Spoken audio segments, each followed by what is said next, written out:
Bakery বিরোধী দিবসে DYFI ও SFI এর ডাকে উত্তরকন্যা অভিযানে ছাত্র যুবদের উপর দলদাস পুলিশের আক্রমণের প্রতিবাদে গোটা রাজ্য জুড়ে ডিওয়াইএফআই এর পক্ষ থেকে প্রতিবাদ কর্মসূচি চলছে।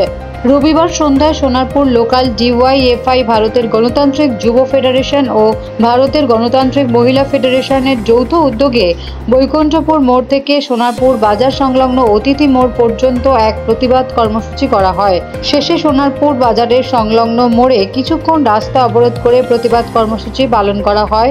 এদিন সোনারপুর বার্তার মুখোমুখি হয়ে ডিওয়াইএফআই এর লোকাল কমিটির সম্পাদক সুমিত দলুই বলেন, গতকাল আমাদের উত্তরকন্যা অভিযান ছিল স্থায়ী কাজ দাও এবং দাঙ্গা রুখে দাও, বিভেদ রুখে দাওয়ের বিরুদ্ধে।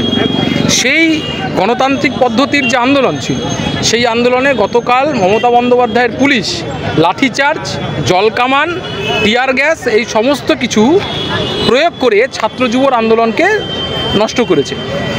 এবার মনে রাখতে হবে যে লন্ডনে গিয়ে উনি বলছিলেন যে আমার রাজ্যে এসো, আমার রাজ্যে যখন ছাত্ররা প্রশ্ন করলো বললো আমার রাজ্যে এসো, সেখানে প্রতিবাদ জানাবে। আর যখন রাজ্যে প্রতিবাদ হলো তখন মমতা বন্দ্যোপাধ্যায়ের পুলিশ কী আচরণ করলো সেটা গোটা রাজ্যবাসী দেখেছে এবং তার বিরুদ্ধে আজকের আমাদের এই মিছিল ছিল। এবং একই সঙ্গে ওই যে দাবি স্থায়ী কাজ দাও, বিভেদ রুখে দাও, এই দাবিটাও এর সঙ্গে যুক্ত। এই আন্দোলনটা কি সোনারপুরেই সমাবদ্ধ নাকি? না, গোটা রাজ্য জুড়ে আজকে গোটা রাজ্যে ডিওয়াইএফআই এসএফআই মহিলা সমিতি একসাথে বিক্ষোভ প্রদর্শন করেছে। গোটা রাজ্য জুড়ে মীনাক্ষী মুখোপাধ্যায় তো ব্যক্তি মীনাক্ষী মুখোপাধ্যায় না, তিনি আমাদের সংগঠনের সর্বভারতীয় নেত্রী, রাজ্যের প্রধানতম নেত্রী। ফলে তার উপর আক্রমণ আসা মানে গোটা সংগঠনের উপর আক্রমণ এবং তার বিরুদ্ধে গোটা রাজ্যে আজকে বিক্ষোভ হয়েছে, আগামীকাল হবে এবং গোটা রাজ্য জুড়ে আমরা জনমত গড়ে তোলার কাজ করছি এবং তারই পদক্ষেপ হিসাবে আজকের এই মিছিল আমাদের সোনারপুরে ছিল। আজকের আমাদের মূল দাবি স্থায়ী কাজ দাও, বিভেদ রুখে দাও। পুলিশকে নিজের কাজ করতে হবে। উর্দি পরে তৃণমূলের ঝান্ডা ধরার কাজ করলে হবে না। তৃণমূলের কাউন্সিলরের কাজ আর পুলিশের কাজ এক নয়। জনগণের টাকায় মাইনে পায়, জনগণের স্বার্থে কাজ করতে হবে। বিক্ষোভ কর্মসূচি কতদিন চলবে? বিক্ষোভ কর্মসূচি লাগাতার চলবে, লাগাতার চলছে। গোটা রাজ্য জুড়ে এই বিগত 13 বছর 14 বছর ধরে বামপন্থীরা রাস্তায় আছে। পেড মিডিয়া সেটা দেখতে পায় না, সেটা আলাদা প্রশ্ন।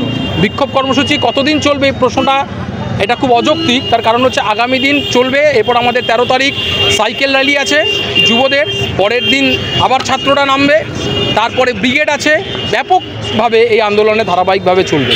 আপনাদের এই সংগঠন এত সংগঠিত সংগঠন, আপনারা আজকে 4টে শাখা সংগঠন মিলে জোনা 30 লোক কেন? না, জোনা 30 আপনারা তো গুনতে একটু ভুল হয়েছে। আর দ্বিতীয়ত হচ্ছে এটি একদিনের নোটিশে এই আন্দোলন আমরা সমবেত করতে পেরেছি এবং আপনারা দেখবেন, আপনারা মিছিলের সঙ্গে ছিলেন, যে মানুষের উচ্ছ্বাস এবং সমর্থন কী প্রকার ছিল। কোথাও গিয়ে কি সায়নী ঘোষের সেই উক্তিটা সামনে চলে আসছে যে আগে লাল ঝান্ডা মানুষের কাছে কাছে দেখা যেত, 34 বছর ধরে লাল ঝান্ডা এ রাজ্য শাসন করেছে, এখন বিরিয়ানির হাঁড়িতে দেখা যায়, সেই পরিণতি কি আপনাদের চলে এসছে? সায়নী ঘোষ কে?